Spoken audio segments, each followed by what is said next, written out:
Hello YouTube, and welcome again to my channel. This time I thought I would talk a little bit about apostates as the Watchtower defines them. So what I did is I went to the CD-ROM and I typed in apostates, and I grabbed some of the more recent articles. So I'm just going to read some excerpts from that. First one's from the Watchtower 2013, 415, page 11, paragraph 18. I'm just going to read one sentence here. It says, strong hope enables us to resist apostates in their gangrenous, empty speeches. So apostates have gangrenous, empty speeches, something that has to be cut out because it will result in death. What is that speech? Well, the article doesn't say. But anyway, Watchtower 2013, 715, page 24. It says, was Jesus foretelling that there would be an evil slave class in the last days? Talking about Matthew 24, 45 through 47. It says, no. Granted, some individuals have manifested a spirit similar to that of the evil slave described by Jesus.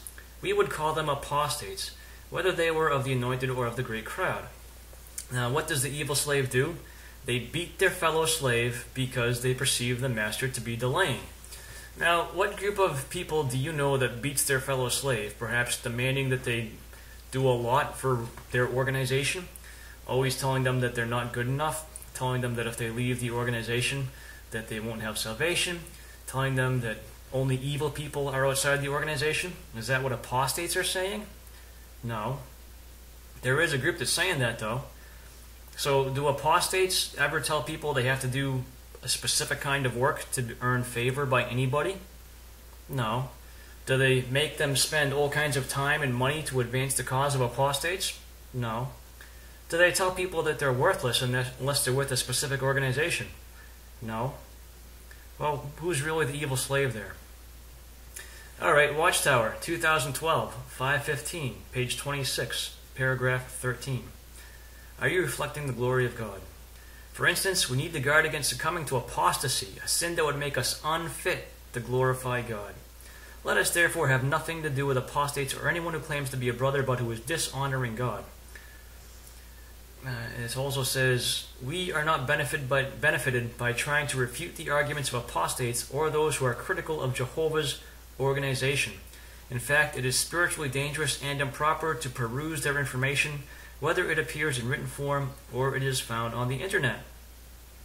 So here we have a group of people telling you that you cannot look at anything that disagrees with them. Is that the apostates that tell you not to look at things that disagree with them?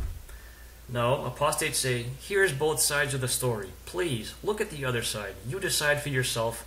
You make your own decision. Is that what the governing body is doing? No, they're saying you can't look at the other side of the argument because it's inherently evil to do that. You think maybe they have something to hide? Watchtower, 2011, February 15th. Page 19. So this is an experience from someone named Andre, probably a name change. He was led astray by apostate thinking.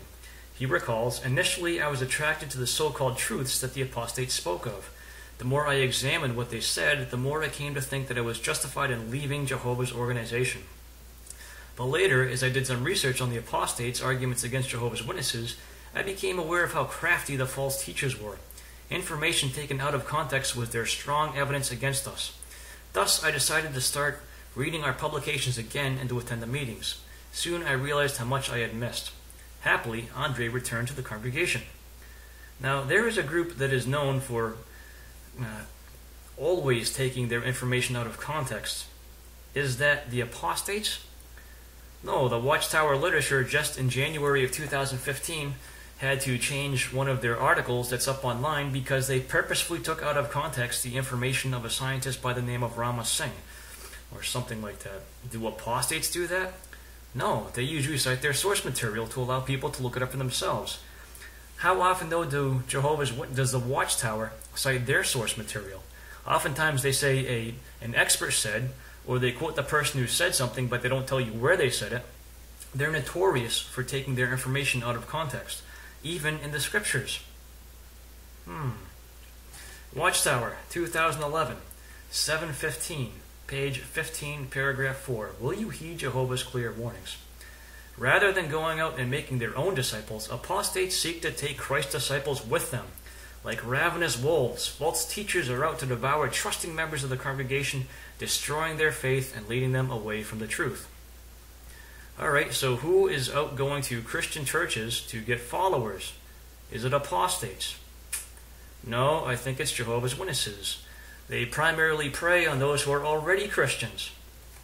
So who is seeking to take Christ's disciples? Is it the apostates? Watchtower, 2011, 7:15. So these next few are all from the same article. This is paragraph 5.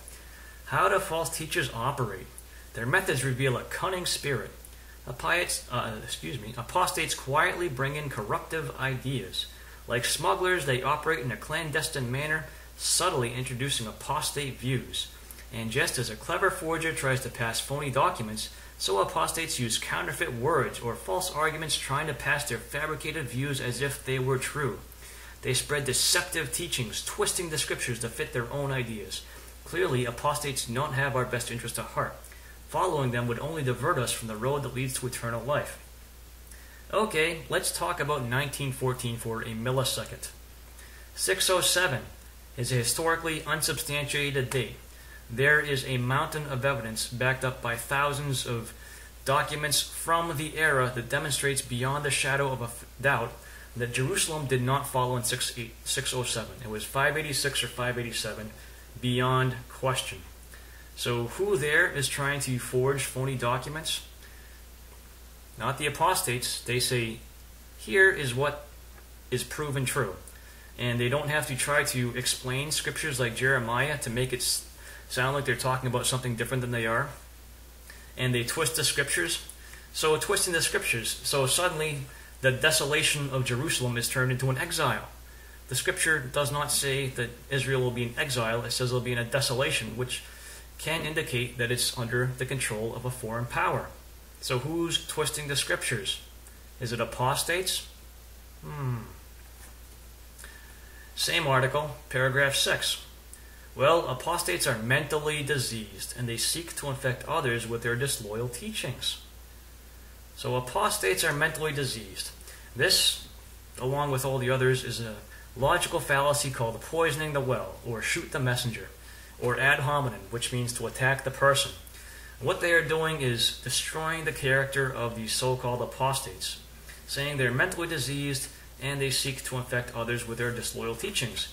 But let's talk about disloyal teachings for a second. How loyal is the Watchtower to their members, to Jehovah's Witnesses? If someone who has been serving the Watchtower for decades decides that they realize that the Watchtower does not teach the truth, does the Watchtower say, oh, well, that's okay. We thank you for all the hard work that you've done for us, for all the money you spent on our behalf, for all of the time you sacrificed, for all of the goals that you've forgone, for the way you've changed your entire life to live according to what we told you to. We thank you for that, and we hope that someday we can agree again. Is that what they say?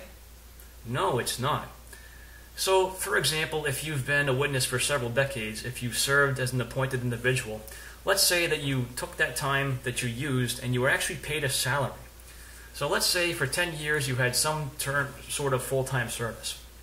A low salary is $25,000 a year.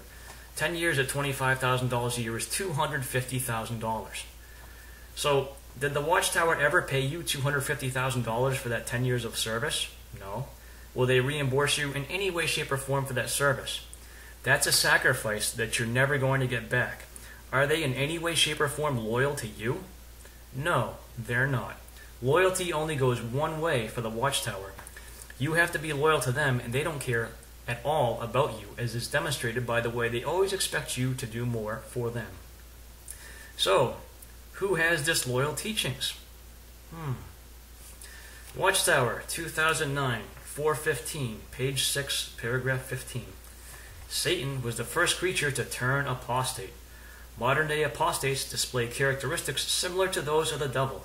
Their mind may be poisoned by a critical attitude toward individuals and congregations, Christian elders, or the governing body.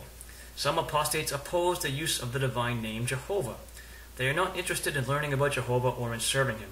Like their father Satan, apostates target people of integrity. No wonder servants of Jehovah avoid all contact with them. So which of these charges here are even remotely true? So their mind is poisoned with a critical attitude towards individuals in the congregation, the elders, or the governing body.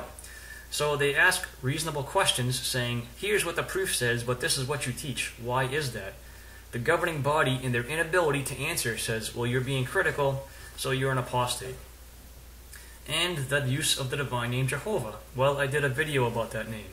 Jehovah is not even the most accurate name for God, nor does that name belong in the New Testament, as is well attested to by a considerable amount of evidence.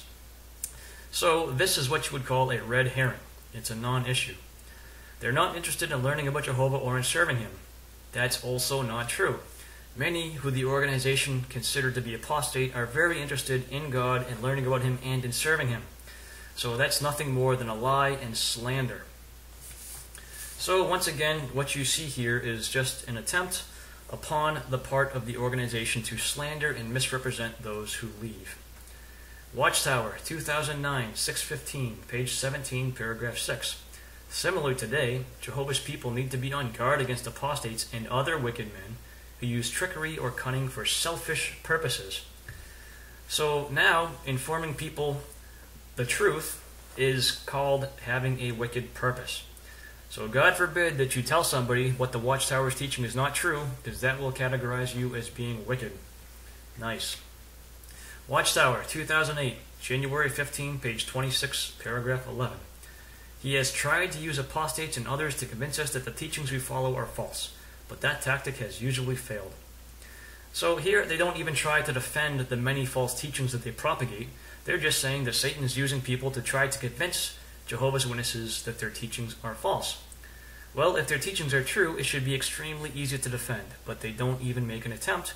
Why? Because they know they can't. So instead they have to insult the person who's making the accusation and call their character into question. Watchtower, 2008, 415, page 6, paragraph 17, repudiate valueless things. Another example of valueless words is found among the religious leaders of Christendom. These claim to speak in God's name, but most of their utterances are not based on the Scriptures, and what they say is basically worthless. Apostates, too, speak valueless words, claiming to have greater wisdom than the appointed, faithful, and discreet slave. However, apostates speak their own wisdom, and their words are valueless, a stumbling block to any who might listen. How can we avoid being misled by them?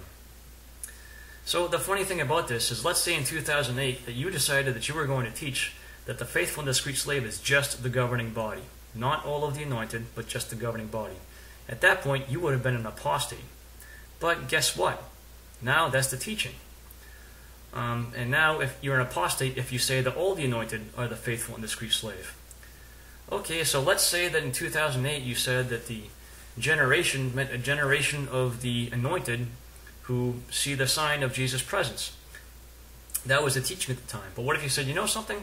I think Jesus really meant that he was talking about an overlapping generation, whereby those who were anointed in 1914 would overlap with another generation of people that were anointed before they died, and that's the overlapping generation.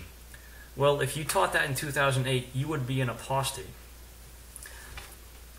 And now that is the teaching of God's organization. So who is really speaking valueless words?